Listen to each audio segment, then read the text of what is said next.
Good morn! A day in my life as a housewife slash mahilig gumala. Pagkatapos nga ng trabaho ni Hobby ay sumakay na kami ng boat papunta ng Trondheim. Meron po kasi kaming appointment sa hospital.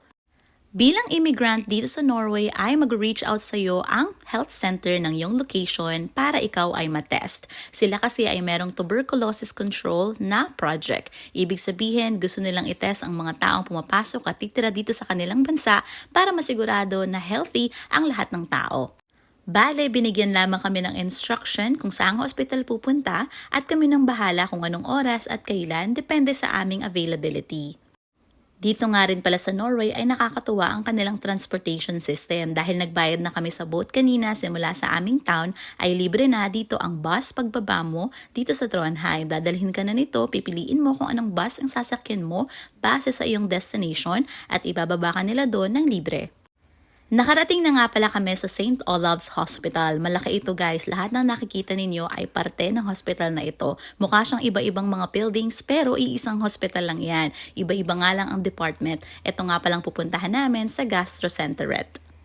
Kapag nakapasok ka na sa building na pupuntahan mo, hahanapin mo na naman ngayon ang isa pang department kung saan ka talaga pupunta. Kami pala ay dito sa Bilda Diagnostic. Alam nyo ba, second floor ito. Gusto ko sanang sumakay ng elevator pero si Hobby walk is life.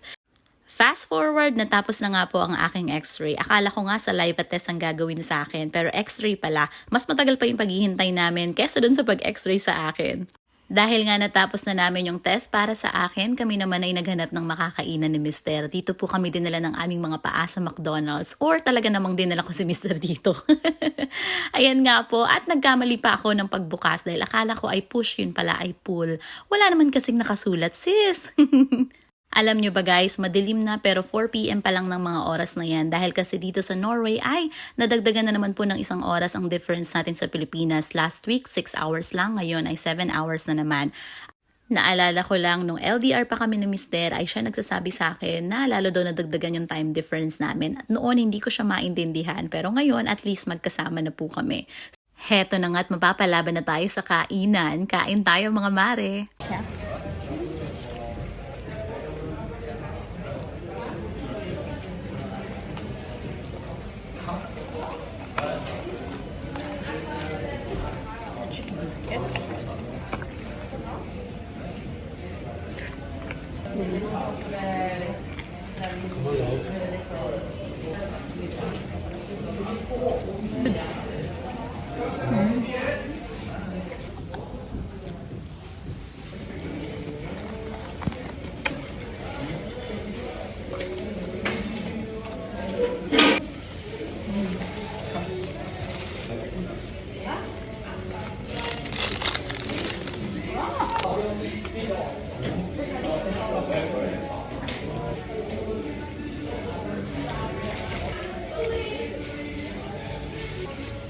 Natapos na nga po kaming kumain at self-service dito, ikaw din ang maglilinis ng mga pinagkainan mo.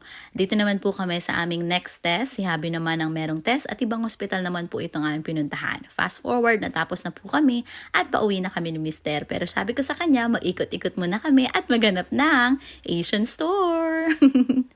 Iba talaga yung feeling kapag mister mo yung kasama mo sa galaan dahil hindi ka mahihiya na magpa-picture at magpa-video. Nakakatuwa nga at siya pang nagkukusa. Hay nako, Habi, salamat! Nakarating na nga kami sa Asian store at medyo limited lang yung options na pwedeng pagpilian pero okay na din at nakapagdagdag ng stock sa aming kitchen. That's all for today's video. Thank you for watching. Ha de bra!